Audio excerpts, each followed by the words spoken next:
नमस्कार। आज भावगंगा के 320वें अंक में आपका स्वागत है, अभिनंदन है। इधर कुछ दिनों भावगंगा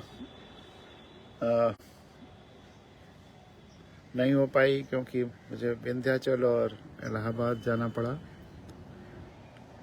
लेकिन आज फिर भावगंगा का 320वां अंक आपके सामने है। जिस प्रकार से आप अपनी प्रतिक्रियाएं लिखते हैं, जिस तरह से आप इसका प्रचार प्रसार कर रहे हैं और जिस तरह से ये लोगों के मन में बसती जा रही है, वो मेरे लिए बहुत खुशी और संतोष का विषय है। बहुत जगह पर अब ये सुनने को मिलता है कि आपकी भावगंगा रेगुलर सुनता हूँ और लोगों को भी फॉरवर्ड करता हूँ, प्रसारित करता हूँ। छोटे बच्चों को भी मन में भी जब ये विचार आता है और वैसा करते हैं तो एक अजीब सा संतोष मिलता है और एक सार्थकता का अनुभव होता है।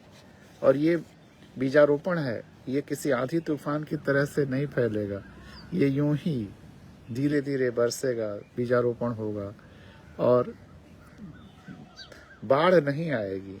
ये ऐसी भावगंगा है जो सबके कल्याण के लिए बहेगी, किसी को जरा भी असुविधा नहीं होने देगी। जिसको ये महसूस होता हो कि मेरे विरोध में कुछ बातें कही जा रही हैं, वो उसके विरोध में नहीं है, उसके गलत बातों के विरोध में है। और जब वो उन बातों को सही कर लेंगे तो उनका जीवन भी और अधिक अच्छा हो जाएगा, खुशनुमा हो जाएगा और सुखद हो जाएगा। इस बीच एक महत्वपूर्ण दिन रहा, 4 जून को संत कबीर की जयंती थी। कबीर हिंदुस्तान के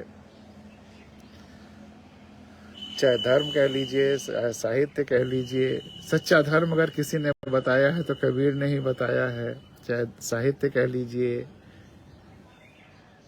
हर क्षेत्र में कबीर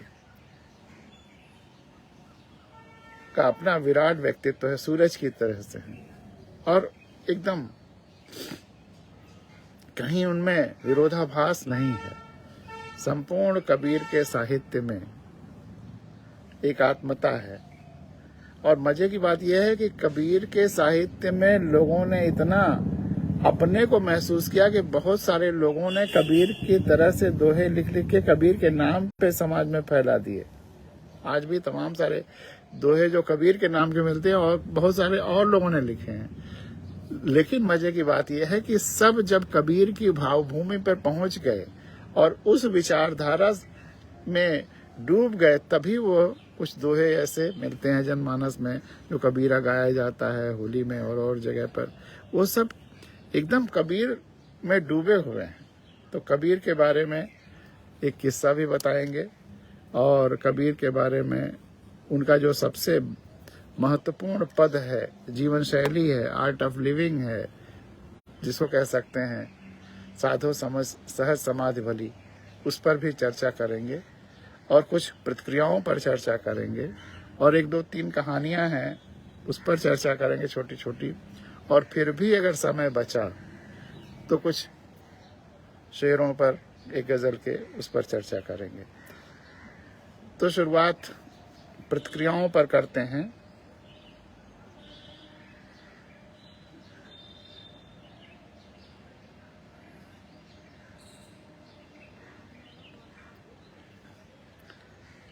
लेकिन जो विश्व पर्यावरण दिवस था, उस पर लोगों की प्रतिक्रियाएं आई हैं। राणा प्रताप सिंह जी जो प्रोफेसर हैं यहाँ अम्बेडकर यूनिवर्सिटी में, उन्होंने एक छोटी सी कविता भेजी है प्रतिक्रिया के रूप में, सूखती नदी का शोक गीत। तो ये आपके सामने रखता हूँ। और इस शोक गीत को हम लोगों को आनंद गीत बनाना है और सूखती नदियों को फिर पुनर्स्थापित करना है। यह काम हम ही लोग करना है, कर रहे हैं लोग भगीरथ की तरह से। समाज शेखर हैं जो प्रतापगढ़ में इस दिशा में बहुत काम कर रहे हैं। किसी दिन अब तो इसमें सुविधा हो गई है कि एक और व्यक्ति को इसमें इनवाइट किया जा सकता है इस प्रोग्राम में। तो ऐसे लोग जो अलग अलग दिशाओं में बहुत अच्छा काम कर रहे हैं, उनको भी आपके सामने लाएंगे इस प्रोग्राम में।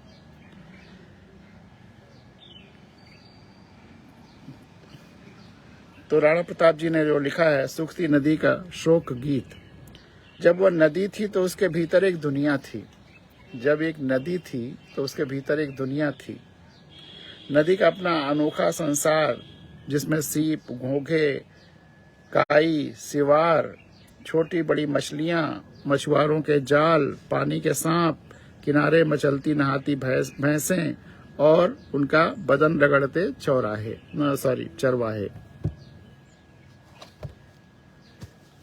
धूप आज तेज हो गई है। अब कल से ये प्रोग्राम 6 बजे अगर शुरू कर दें ज़्यादा अच्छा है। हमने सोचा था 7 से पहले 6:30 तक शुरू करें तो ठीक रहेगा, लेकिन अभी हमारे ख्याल से 15-20 दिन जब तक बादल नहीं हो जाते हैं तो 6 बजे के आसपास ही शुरू करना पड़ेगा। और जब बहुत पसीना होता रहता है तो चश्मे पे और हर जगह पसीना ही पसीना हो जाता है। नदी के दोनों किनारे देखते रहते राह चलने आने वाले पशुओं के, चरवाहों के अल्हड़ गीत के लिए खुले रहते उनके कान। कभी बंसी बजती, कभी मजीरे। लोग आते जाते रहते राहगीरों की तरह। पेड़ों की छांव में ठहर जाते राहगीर धूप में। चिड़ियों की चलती रहती सभाएं सिर के ऊपर। झाड़ियों के ऊपर लिपटी बेलों में छिपे हरे मटमैले सांप, केचुओं के बिल, सांप नेवले की लड़ाई, नाविकों की अकुलाहट नदी के साथ जोड़े रहते एक साझी दुनिया के कई देखे अनदेखे जीवन द्वीप। बहती धारा के साथ बहता रहता नदी का नित्य नवीनीकृत होता संसार। चलते रहते नदी तट अपनी रंग बिरंगी जीवशाला के साथ जीवन भर। नदी अकेले नहीं मरती, नदी अकेले नहीं मरती, सभ्यताएं मरती हैं, वनस्पतियां और वह अनोखी दुनिया नदी के साथ साथ। मरती नदियों का शोक गीत गाकर शोकाकुल होने के बाद अब समय आ गया नदियों के नव निर्माण का। नदी योद्धा तैयार हो रहे हैं दुनिया भर में। नदी योद्धा तैयार हो रहे हैं दुनिया भर में बचाने के लिए अपने देश, अपनी सभ्यता, अपना जल और सबका जीवन। यह समय है उनका हौसला बढ़ाने का, एक नए गीत गाने का, साझी दुनिया बसाने का, जहां जीवन और निर्माण के लिए युद्ध का संचालन होता हो, न कि मृत्यु और विध्वंस के लिए। राणा प्रताप जी। तो बहुत बहुत धन्यवाद राणा प्रताप जी सुंदर गीत के लिए। और वाकई इस तरह के नदी योद्धा तैयार हो रहे हैं और भविष्य में बहुत आशाएं हैं। और मुझे बड़ा आश्चर्य हुआ था और मैंने इस पे लंबा आलेख भी लिखा था, वीडियो में प्रोग्राम भी किया था। जब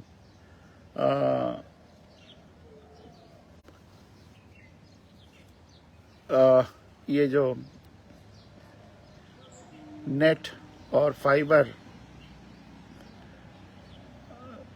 का प्रचार प्रसार हो रहा था और रिलायंस जियो के अंडर ग्राउंड वायरिंग वो तार डाले जा रहे थे, फाइबर्स डाले जा रहे थे, और हमारे प्रधानमंत्री जी ने कहा था कि अब भविष्य में सभ्यताएं फाइबर लाइनों के बगल में होंगी। अब भविष्य में सभ्यताएं फाइबर लाइनों के बगल में होंगी। उस दिन मैंने यही कहा था कि सभ्यताएं तो वहीं होंगी जहां जल होगा। जहां जल नहीं होगा वहां जीवन नहीं हो सकता है। नदियों के किनारे, समुद्र के किनारे ही सभ्यताएं शुरू से रही हैं और जल का कोई विकल्प नहीं पैदा होगा। मनुष्य के बॉडी में 70-80% जल है, तो जहां जल होगा, जल की व्यवस्था होगी, वहीं सभ्यताएं होंगी। हाँ, ये फाइबर्स को वहीं अंडरग्राउंड बिछाना होगा जहां जल के संसाधन होंगे, जहां सभ्यताएं होंगी। लोग उल्टी परिभाषाएं गिन लेते हैं बिना पूरी संपूर्णता में देखे हुए। अति उत्साह में या अल्प ज्ञान में या किसी को खुश करने के लिए या किसी निहित स्वार्थ बस या लोगों में गलत धारा बहाने के लिए इस तरह के बात कह जाते हैं, यह बिल्कुल गलत है। सभ्यताएं वहीं होंगी जहां जल की व्यवस्थाएं होंगी, और बहुत सारी ऐसी सभ्यताएं जो जहां जल के संसाधन नहीं थे, भले ही कितने ज्यादा इंफ्रास्ट्रक्चर्स बना दिए गए हों, वह ध्वस्त भी हो गए, बर्बाद भी हो गए। जैसे फतेहपुर सीकरी ही इसका उदाहरण है, बहुत सारे ऐसे उदाहरण हैं। तो इसलिए जल बचाना, नदियों को बचाना बहुत ही महत्वपूर्ण काम है वर्तमान समय में।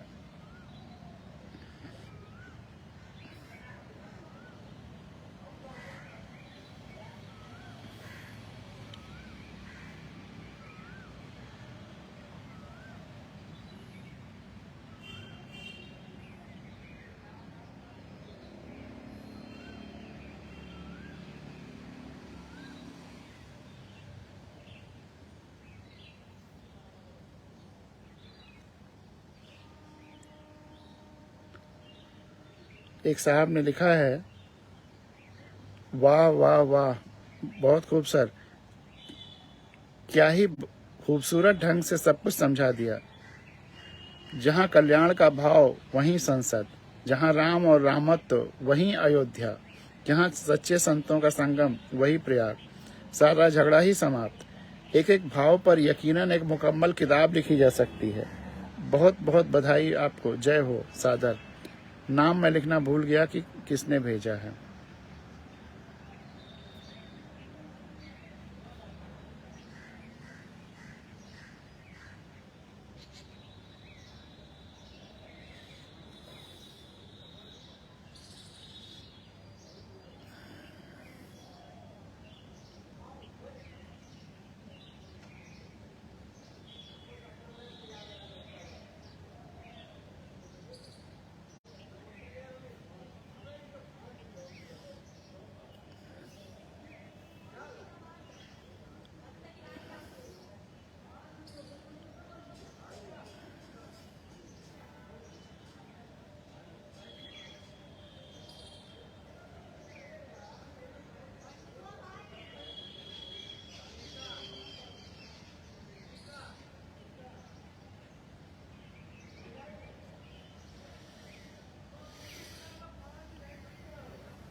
कबीर का मैं ढूंढ रहा था, जो मैंने लिया है।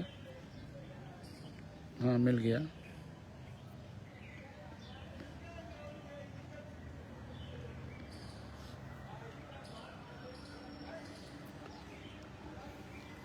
इसको मैंने कई बार सुनाया भी है, क्योंकि ये बहुत ही महत्वपूर्ण है जीवन के लिए, और इसको जितनी बार सुना जाए कम है। जैसे बहुत सारे, मैं बार बार कहता हूँ कि बहुत सारी चीज़ें जो आरती की तरह हैं, या कुछ ऐसे भजन या प्रार्थनाएं हैं जो अक्सर जिनसे प्रोग्रामों की शुरुआत होती है, तो ये उतना ही महत्वपूर्ण है। यह आलेख जो कबीर के साधो सहज समाधि भली पर भी है और बहुत ही महत्वपूर्ण है। इसमें योग को भी सरल शब्दों में समझाया गया, बताया गया। योग को सबसे ज्यादा अगर गलत समझा गया कोई शब्द है तो योग है। योग को हमने योगा तो कर ही दिया, लेकिन यह योग है और योग ही रहेगा। अंग्रेजी में YOGA लिखने से यह योगा नहीं हो जाएगा, यह योग ही रहेगा। और हम जब बचपन में शुरुआती क्लासेस में, एक में, बड़ी गोल छोटी गोल में, KG में जोड़ना सीखते हैं। अंग्रेजी में तो कह दीजिए एडिशन कह दीजिए, लेकिन जब जोड़ना सीखते हैं तो कहते हैं योग, इसका योग करो। योग फल क्या हुआ, टोटल क्या हुआ? योग मतलब जोड़ना। इसके अलावा योग का कुछ अर्थ नहीं है। योग का मतलब है जोड़ना और जुड़ना। हम जब हमारी मानसिकता जोड़ने की होती है तो हम योग कर रहे होते हैं। बड़ी सीधी सी परिभाषा है। जब हमारी मानसिकता जोड़ने और जुड़ने की होती है तो हम योग कर रहे होते हैं। हम आपसे जुड़े, योग हुआ। हम परिवार से जुड़े, योग हुआ।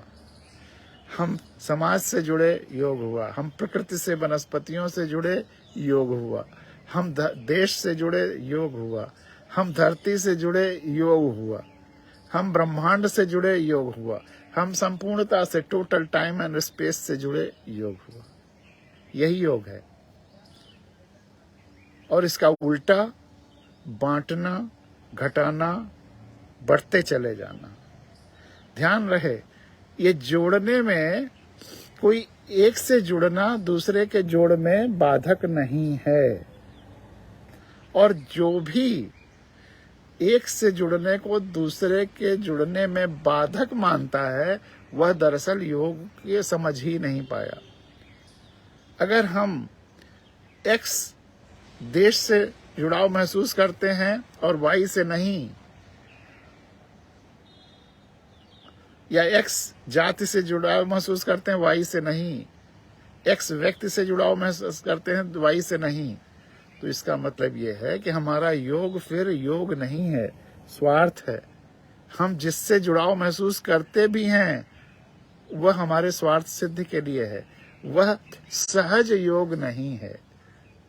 सहज योग तो बिना किसी निषेध के सबसे जुड़ता चला जाएगा।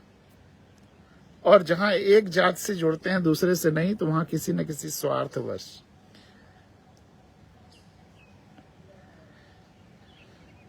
हम उसमें फिर जो गलत लोग हैं उनसे पूछा जा सकता है कि फिर हम उनसे जुड़ेंगे कि उनसे नहीं जुड़ेंगे। हम उनसे भी जुड़ेंगे, उनके भी कल्याण की बात करेंगे, लेकिन उनकी बुराइयों का विरोध करेंगे। जो गांधी जी भी कहते थे, बहुत सारे लोगों ने कहा है कि हमें पाप से घृणा करनी है, पापी से नहीं।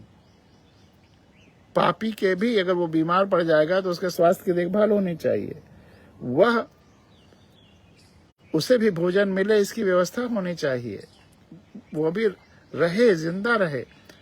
हाँ, कोई अगर इतना भयानक कुकृत्य करने लगे कि समाज के लिए खतरा हो जाए, तब उसे सुरक्षा, उसकी सुरक्षा और समाज की सुरक्षा के लिए भी बंदी बनाकर जेल में डालने की व्यवस्था की जाती है। वह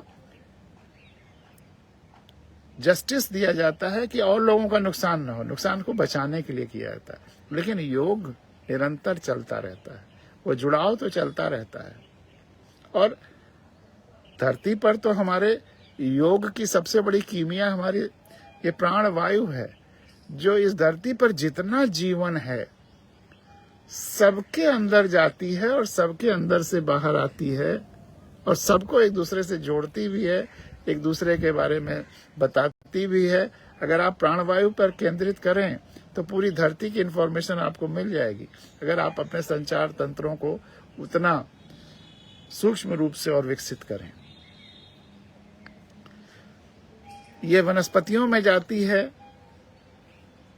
उनको कार्बन डाइऑक्साइड दे आती है और ऑक्सीजन ले आती है। हमारे अंदर जाती है, ऑक्सीजन दे आती है, कार्बन डाइऑक्साइड ले आती है।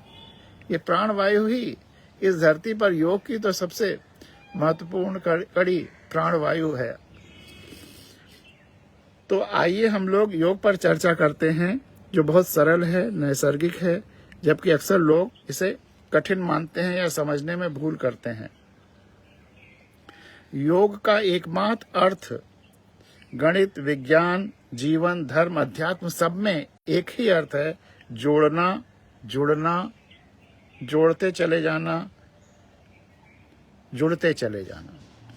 जब हम समस्त परिवार, समाज, प्रकृति, देश, धरती और सृष्टि से जुड़ाव महसूस करते हैं, करते चले जाते हैं, तब हम योग कर रहे होते हैं। और इस योग का कीमिया या फेविकॉल है संवेदना। हम सबके सुख दुख को अपना समझते हैं, तभी हमारा सबसे जुड़ाव होता है। हम जब सबसे कंसर्न फील करते हैं, सबके सुख दुख से जुड़ाव अपना महसूस करते हैं, हमारा हाथ तभी बाकी शरीर से स्वस्थ रूप से जुड़ा हुआ है जब वो बाकी शरीर के प्रति संवेदनशील है। यदि बाकी शरीर के प्रति संवेदनशील नहीं है तो या तो बीमार है या उसे लकवा हो गया है, या जब वो बाकी शरीर से अलग हो गया है, अब जुड़ा ही नहीं है। तो योग का वास्तविक अर्थ है सबसे जुड़ना, जुड़ा महसूस करना, संवेदना के साथ, संवेदना के द्वारा। और इसका उल्टा है बंटना, बांटना, बढ़ते चले जाना, बांटते चले जाना, तरह तरह के खांचों में, जात के, धर्म के, क्षेत्र के, कार्य के और न जाने कितने अनगणित खांचे। बहुत से लोग जीवन और अध्यात्म को अलग अलग मानते हैं, लेकिन योग को आत्मसात कर लेने पर ये स्पष्ट हो जाता है कि दोनों एक ही हैं, बस नजरिया अलग अलग है। योग, जीवन और अध्यात्म दोनों एक ही हैं। जब आप योग इस रूप में योग को समझ लेते हैं तो दोनों में अंतर नहीं लगता है। एक छोटी सी मेरी कविता है, अनंत होकर भी सीमित महसूस करते हुए व्यवहार करना जीवन है। हम सब अनंत हैं, हम सब अनंत से जुड़े हुए हैं, अनंत ही हैं। अनंत पूरा संपूर्ण ब्रह्मांड शरीर एक विराट जीवन शरीर है और हम सब उसके जीवंत अंग हैं। तो हम सब अनंत हैं, लेकिन जब हम अपने को सीमित महसूस कर व्यवहार करने लगते हैं, इस शरीर को केवल केंद्रित करके व्यवहार करने लगते हैं, तो हम जीवन जी रहे होते हैं। और सीमित होकर भी अपरेंटली देखने में हम बस सीमित हैं, अपनी उस असीमितता को अक्सर हम महसूस ही नहीं करते। लेकिन जब हम सीमित होकर भी उस असीमितता, अपने उस अनंत जुड़ाव को महसूस करते हुए जीवन जीने लगते हैं, तो यही आध्यात्मिक जीवन है। दोनों अलग अलग नहीं है। जीवन और अध्यात्म को जो भी दो खांचों में बांटता है, वह न योग को समझ पाया है, न जीवन को समझ पाया है, न अध्यात्म को समझ पाया है।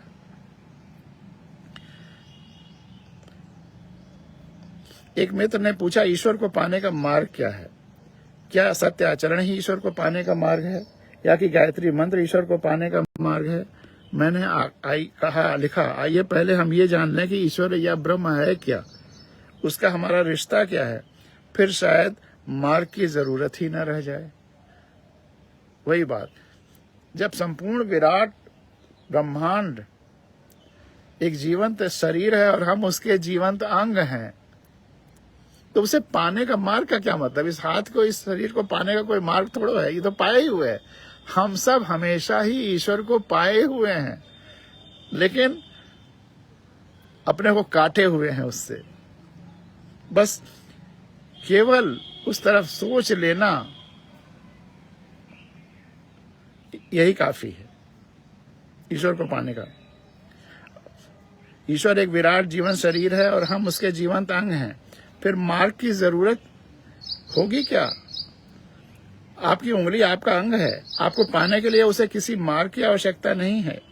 यह तो हमेशा आपको पाए ही हुए है और आप भी उसको पाए ही हुए हैं। मेरी इस कविता का ध्यान करिए। एक छोटी सी और कविता आपको सुनाते हैं। फिर कबीर का, ये सब भूमिका बना रहे हैं कबीर का जो साधो सहज समाधि भली पर आने का। जब हम ईश्वर के किसी अंश को पाने की कोशिश कर रहे होते हैं तो हमें साधना करनी पड़ती है। जब हम ईश्वर के किसी अंश को पाने की कोशिश कर रहे होते हैं तब हमें साधना करनी पड़ती है। लेकिन जब हम पाना चाहते हैं संपूर्ण ईश्वर को, तो हमें कोई साधना नहीं करनी पड़ती, उसे तो हम पाए ही हुए हैं। ठीक वैसे ही जैसे यदि हम धरती के किसी खंड को पाना चाहें तो खरीदना पड़ेगा, बैनामा करना पड़ेगा, या लड़बड़ करके लेना पड़ेगा, या पता नहीं क्या क्या करना पड़ेगा। ठीक, धरती के किसी खंड को पाना चाहें तो हमें साधना करनी पड़ेगी। लेकिन यदि हम पूरी धरती को पाना चाहें, तो हम जहां भी हैं, जैसे भी हैं, पाए ही हुए हैं। तो हम जहां भी हैं, जैसे भी हैं, पाए ही हुए हैं। बस एहसास करना ही पाना है, एहसास करना ही पाना है। यह एहसास कि संपूर्ण ब्रह्मांड से हम जुड़े हुए हैं, संपूर्ण ब्रह्मांड को पा लेना है। और उस एहसास के बाद असत्य आचरण असंभव है। गायत्री मंत्र उस एहसास तक पहुंचाता है। ईश्वर का विशुद्ध विज्ञान स्वरूप होना यही है कि वह एक विराट क्रियामय स्वरूप है, जिसमें सृष्टि, ऊर्जा, शक्ति और काल सभी को शामिल हैं और उसके अंग के रूप में भी शामिल हैं।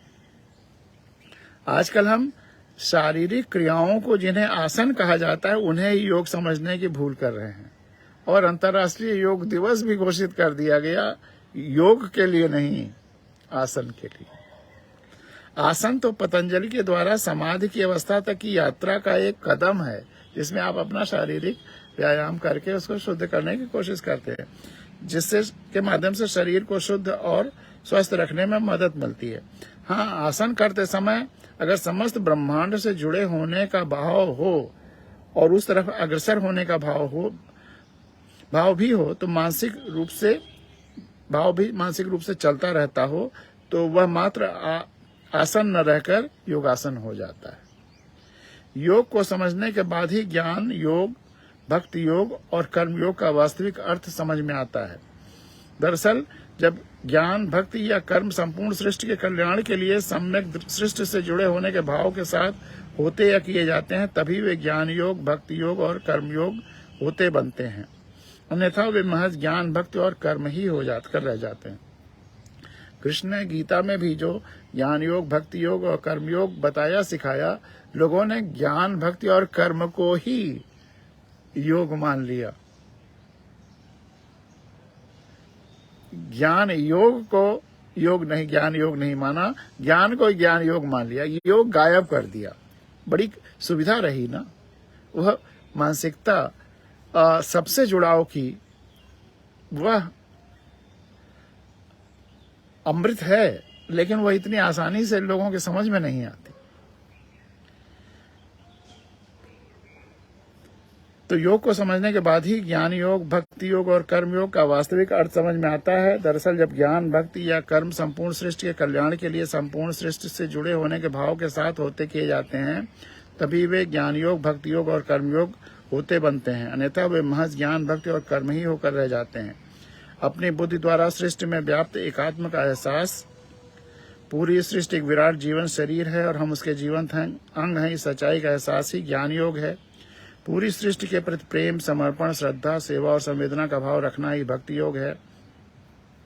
पूरी सृष्टि के प्रति संवेदनात्मक जुड़ाव महसूस करते हुए कार्य करना, सर्वहित में कार्य करना, सबके सुख दुख को समझना, सबका ध्यान रखना, किसी को विरोधी न मानना, किसी को पीड़ा न पहुंचाते हुए यथासंभव जीवन यापन करना, यही कर्म योग है।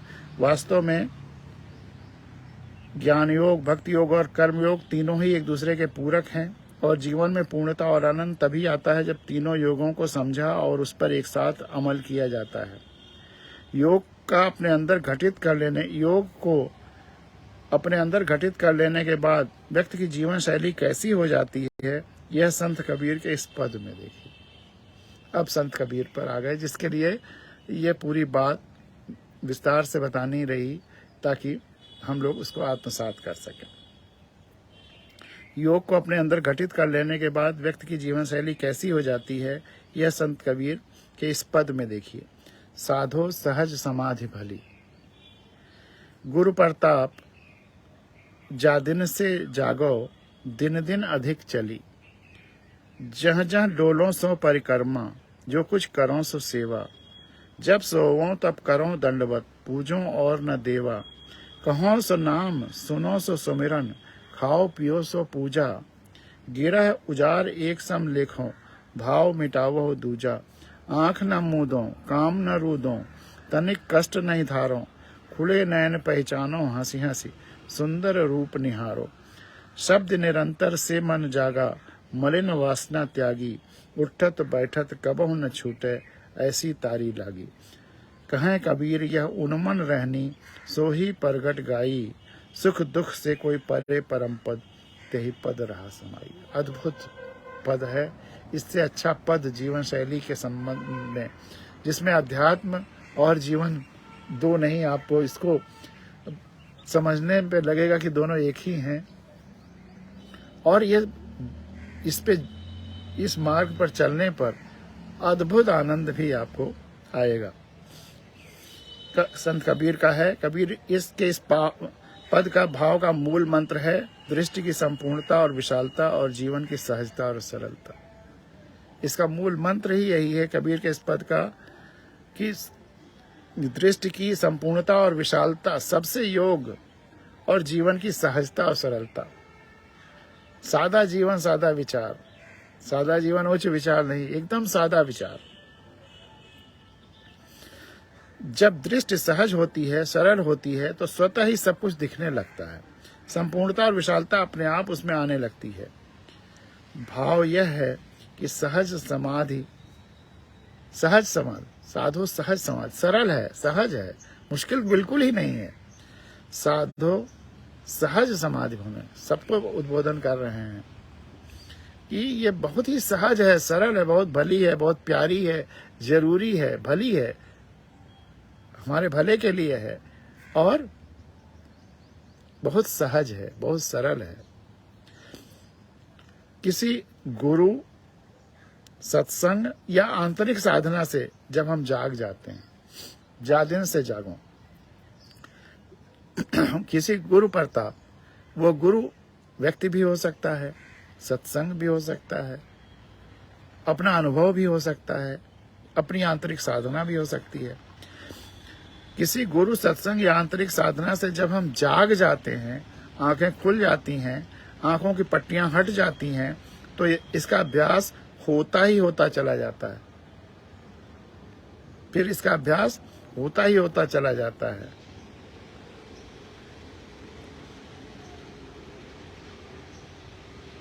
गुरु प्रताप जा दिन से जागो, दिन दिन अधिक चली, फिर ये अपने गति में आ जाती है, धीरे धीरे और बढ़ती चली जाती है, गतिमान हो जाती है।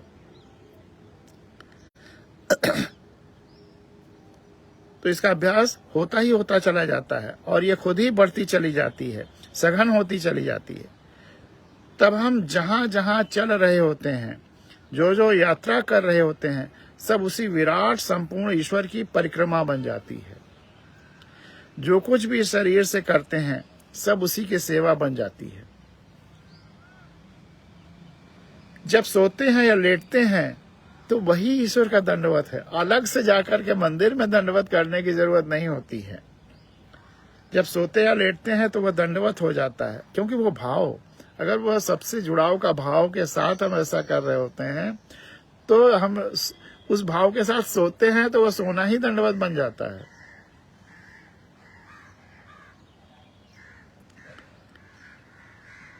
और फिर किसी छोटे या सीमित देवता की नहीं, बल्कि उस संपूर्ण ईश्वर की, विराट ईश्वर को ही पाने और पूजने की भावना रहती, उसी को पूजते हैं। पूजो और न दूजा।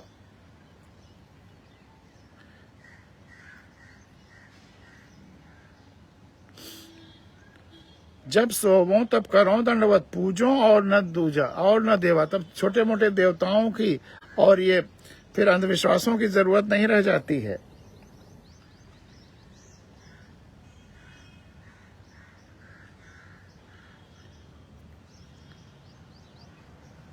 उस संपूर्ण ईश्वर की, विराट ईश्वर को पाने और पूजने की भावना रहती, उसी को पूजते हैं। गृहस्थ और सन्यासी दोनों में भेद नहीं दिखा। गिरह उजार एक सम लेख हो। गिरह गृहस्थ और उजार जिसने सबको छोड़ दिया, उजाड़ दिया हो, तब गृहस्थ और सन्यासी दोनों में भेद नहीं दिखता, सब एक जैसे दिखने लगते हैं और परायेपन का भाव खत्म होने लगता है, तिरोहित होने लगता है। तब आंख नहीं बंद करनी पड़ती, आंखें खुली रहती, आंख न मुंह दो।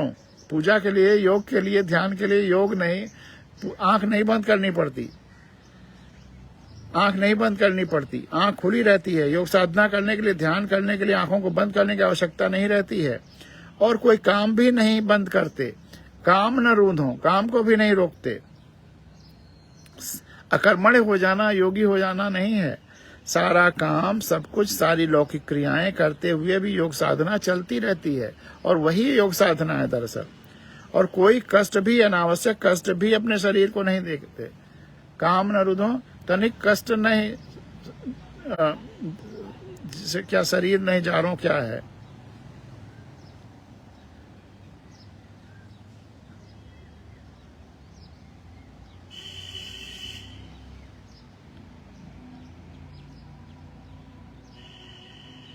तनिक कष्ट नहीं धारो, कष्ट के भी एक टांग पे खड़े हैं, और ये सब भी नहीं करना पड़ता, ये सब दिखावा है।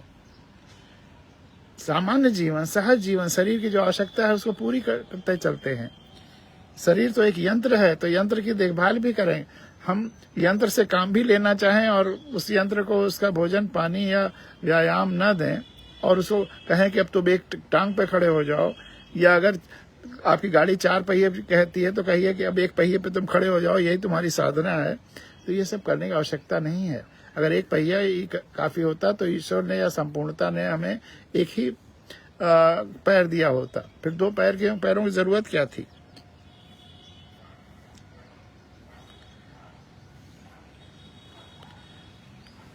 तो योग साधना करने के लिए, ध्यान करने के लिए आंखों को बंद करने की आवश्यकता नहीं है, और कोई काम भी बंद नहीं करते। सारा काम, सब कुछ, सारी लौकिक क्रियाएं करते हुए योग साधना चलती रहती है, और कोई कष्ट भी, अनावश्यक कष्ट भी अपने शरीर को नहीं देते। सहज रूप से शरीर की देखभाल करते हैं, और शरीर भी सहज रूप में आपकी क्रियाएं करता रहता है। अनावश्यक शरीर को कष्ट देने की आवश्यकता नहीं रहती। खुली हुई आंखों से अंदर भाव विभोर होते हुए हंसते मुस्कुराते जो भी दिख रहा है उसको पहचानते हैं, पहचानने की कोशिश करते हैं, जो कुछ सामने दिख रहा है अंदर या बाहर। और जो दिख रहा है वह बाह्य रूप में, उसके अंदर जो छिपी शक्तियां हैं, जो प्रवृत्तियां हैं, और जो वह भी ईश्वर का अंग है, तो उसके अंदर का ईश्वरत्व तो सब फिर दिखने लगता है। तो अनावश्यक रूप से शरीर को कष्ट देने की आवश्यकता नहीं रहती। खुली हुई आंखों से अंदर बाहर भाव विभोर होकर हंसते मुस्कुराते हुए जो भी दिख रहा है उसको पहचानते हैं, पहचानने की कोशिश करते हैं, क्योंकि उस सबके बाह्य आवरण के अंदर भीतर वही विराट सर्वव्यापी ईश्वर दिख रहा होता है, और उसके सुंदर रूप को निहारते रहते हैं, मगन होते रहते हैं।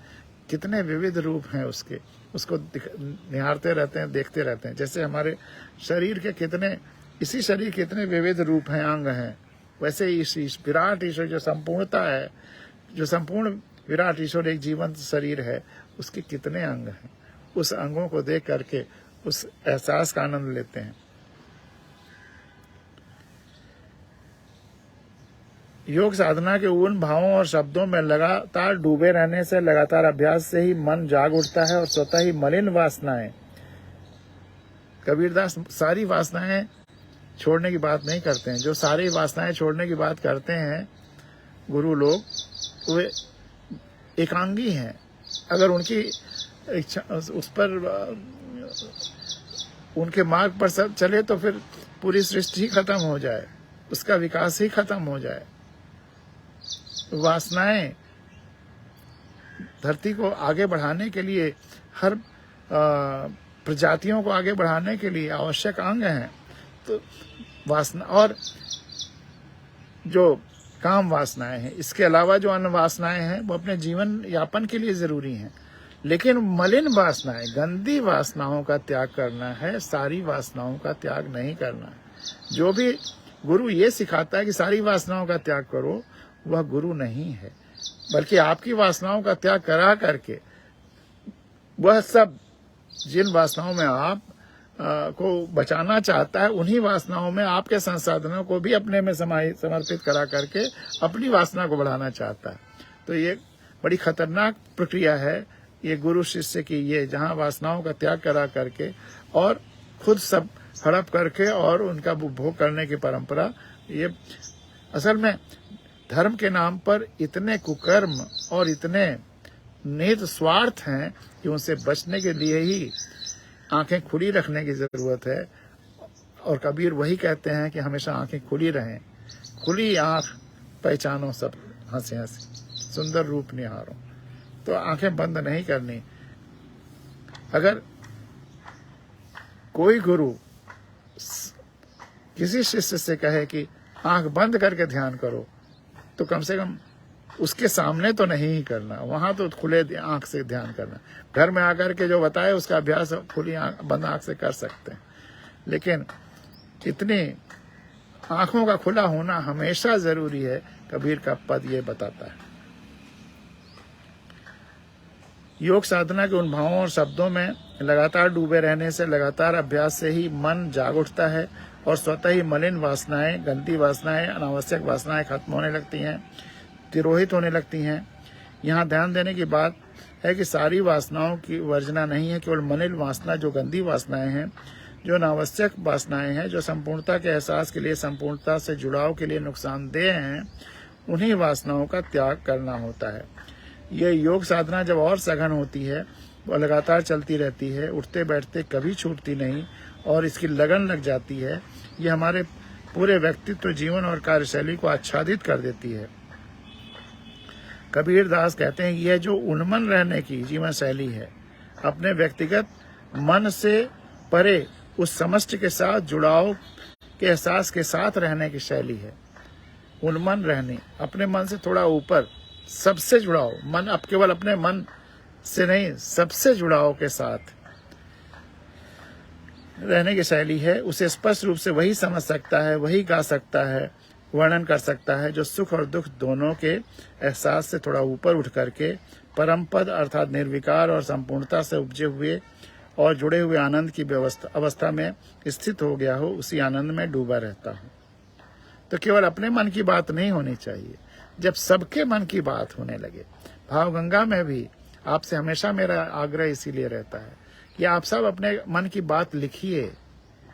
आपकी जो पोस्टें आती हैं या अन्य जो और लोगों की बातें जो सुनते हैं या देखते हैं, खबरों में देखते हैं, उस सब की बातें भी भावगंगा में होती हैं, लेकिन उद्देश्य है सब खुली आंखों से देखें और सबके कल्याण के लिए कार्य हो।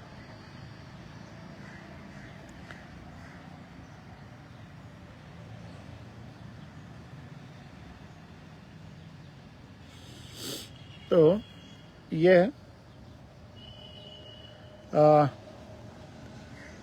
कबीरदास का एक ऐसा पद है जिससे अच्छा जीवन की शैली को निरूपित करता हुआ कोई पद नहीं है। और एक कबीर का किस्सा है, वो भी आपके सामने रखता हूं।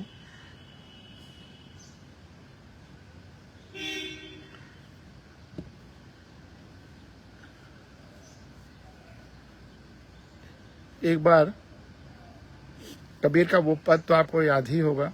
कबीर कहते थे कि साईं इतना दीजिए जामे कुटुंब समाए, आप न भूखा रह सके साधु न भूखा जाए। कबीरदास का ये व्रत था कि मेरे घर से साधु कभी भूखा नहीं जाएगा। कोई भी सज्जनों का पूरा सत्संग होता रहता था कबीर के यहाँ पर। कबीर के आसपास कोई झूठा व्यक्ति तो जा ही नहीं सकता, कोई पाखंडी जा ही नहीं सकता। तो सत्संग चलता ही रहता था, कोई भूखा न जाए, ये सब कबीर का व्रत था। तो एक बार उनका बेटा कमाल जब कबीर परिवार के साथ रहे, एक ये भी खूबी है, उन्होंने परिवार नहीं छोड़ा साधना के लिए, सबके साथ साधना किया। कहीं घर छोड़कर जा करके एक पैर पे खड़े होकर के साधना करने से अच्छा घर में रह करके जो भी सुख दुख है, तपस्या है, आवश्यकता है, वो करते हुए साधना करना। कबीर ने वही किया। इसीलिए कबीर आदर्श हैं, संपूर्णता के आदर्श हैं, जिनकी हर बात को आप अपने में उतार सकते हैं। तो कमाल ने कहा बाबा अब कल से आपका व्रत टूटने जा रहा है। कहा बेटा कौन सा व्रत? कहा कि आपका जो है कि आपके यहाँ से कोई भूखा साधु ना जाए। कल से जो आपके साधु लोग आएंगे, सज्जन लोग आएंगे, सत्संग होगा, उसमें सबको भूखा जाना पड़ेगा। तो कबीर ने कहा कि ऐसा क्यों? कहा कि जो कुछ घर में था सब खत्म हो गया, अब कुछ भी नहीं बचा।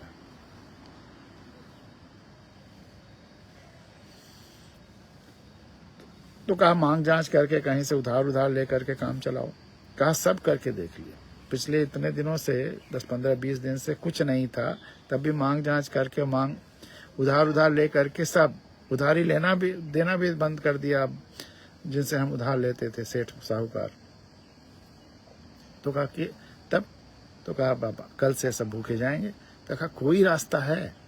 तो कहा एक ही रास्ता है कि वो बगल के गांव का जो सेठ है, हमें पता चला है कि उसके गोडाउन में बहुत सारा अनाज और हमारे जो मसाले और ये सब जरूरतों की चीज़ें हैं। तो अगर हमने उससे मांगा, वो उसने दिया नहीं है, तो अगर हम लोग सेंध मार करके, उस समय मिट्टी की दीवारें होती थी और उसको 1.5-2 फीट की, तो उसको काट करके सुरंग बना करके उस 2 फीट की, उसमें घुस करके जो जाते थे चोरी करने, उसको सेंध मारना। तो उसमें अगर सेंध मार करके सामान ले आया जाए तो कुछ दिन तक चलेगा आपका व्रत। तो कहा बेटा अगर सोच लिया है और कोई रास्ता नहीं, कहा और कोई रास्ता नहीं। तो कहा कि अगर एक ही यही रास्ता है तो जाओ सेंध मार करके ले आओ जितना ला सकते हो। तो कहा बाबा मैं अकेले नहीं जाऊंगा, आपको भी चलना पड़ेगा। उस गली के नुक्कड़ पर कोई आता जाता कहीं रहे तो बता दीजिए, ताकि मैं ठक ठक की आवाज और सेंध मारना बंद कर दूं। वैसे तो मैं बहुत धीरे धीरे करूंगा काम, लेकिन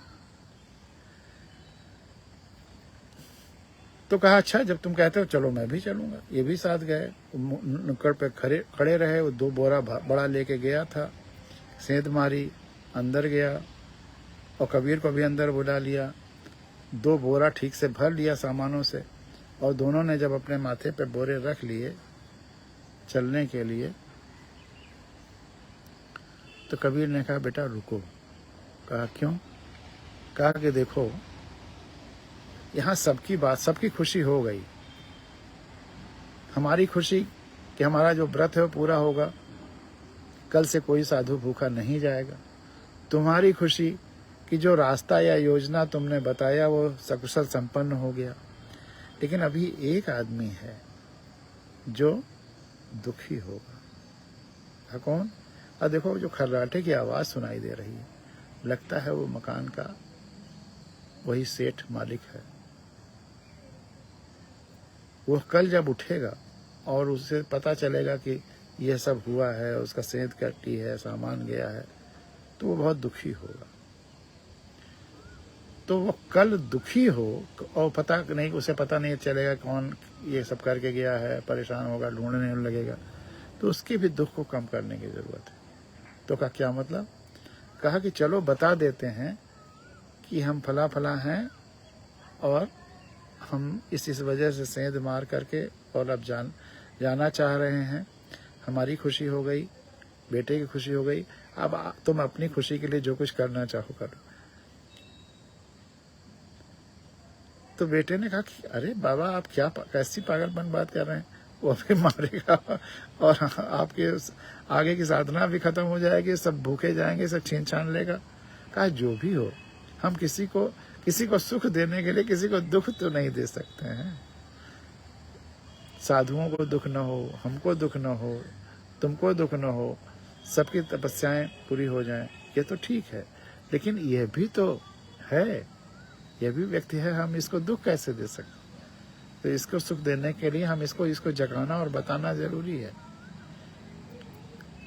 बेटे के मना करने के बावजूद कबीर गए, उसको उठाया, सर पे सामान लदा हुआ दोनों के, और कहा ऐसी ऐसी स्थिति थी, ऐसा ऐसा हुआ है। अब हमारी खुशी हो गई, बेटे की खुशी हो गई, अब तुम अपनी खुशी के लिए जो चाहो कर लो। लेकिन तुम सुबह उठ करके परेशान होते, इसलिए मैंने बता दिया। अब बताइए वो सेठ क्या करता? उसने कबीर के चरण छुए और कहा बाबा अब आइंदा से जब भी कभी ऐसी स्थिति आ जाए कि अगले दिन से साधुओं के खाने के लिए कुछ नहीं बचा है, तो आप मुझे याद करिएगा। जब तक मैं जिंदा हूं यह आपके लिए करूंगा, वादा करता हूं।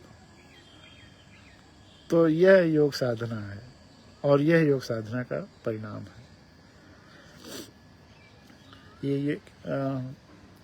बनारस हिंदू यूनिवर्सिटी के प्रोफेसर योगेश्वर जी ने कबीर समग्र लिखा है, उसी से ये कथा मैंने आपको सुनाई है कबीर की, बहुत अद्भुत है।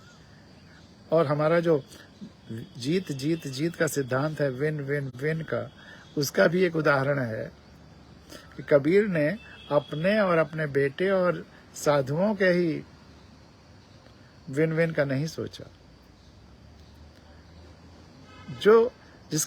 जो दुष्प्रभावित हो रहा था, जिस पे एडवर्स इफेक्ट आ रहा था, उसका भी विन का सोचा, उसको भी बताया। यह खुलापन, यह विश्वास, यह हौसला, यह न्याय, यह संपूर्णता, जब खुले नयन पहचानो हंसी हंसी, जब यह आता है तब होता है।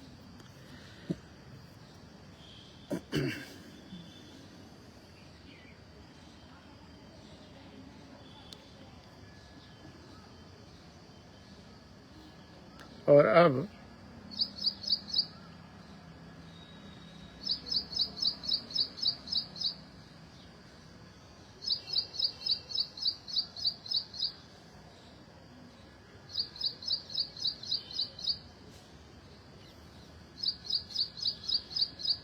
एक कहानी आपको सुनाऊंगा।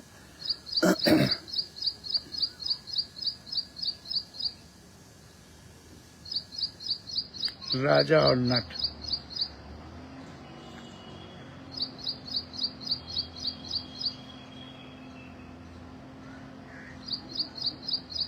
और उसी के साथ